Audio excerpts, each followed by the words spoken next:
आपल्या महाराष्ट्राचे दादा असणारे कधी एकेकाळी त्यांच्या मनात असा विचार सुद्धा आला नसेल रे माई बापानो. अरे नुकतंच विमान उतरणार होतं, पण उतरण्याच्या अगोदर विमान कोसळलं आणि विमान कोसळल्याबरोबर अरे आपल्याला सोडून या जगातून निघून गेले माई बापानो.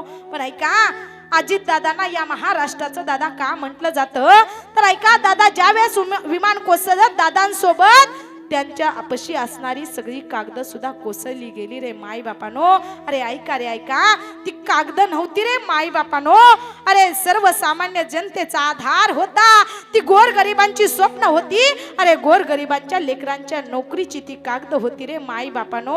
आज गरिबांचा आधार असणारा, सर्वसामान्य जनतेचा आधार असणारा, अरे आज महाराष्ट्राचे उपमुख्यमंत्री असणारे अजितदादा पवार या जगातून काल निघून गेले रे माई बापानो. ऐका, कधी कोणता काळ कसा येईल आपल्याला सांगता येऊ शकत नाही. काळापुढं कुणाचं काही सुद्धा चालत नाही रे माई बापानो. ऐका, प्रत्येक वेळी प्रत्येक ठिकाणी वेळेवरती जाणारे अजित दादा आज या जगातून महाराष्ट्राचे लाडके दादा असणारे अवेळी या जगातून निघून गेले रे माई बापानो. वेळ कधी कोणती येईल सांगता येऊ शकत नाही. वेळ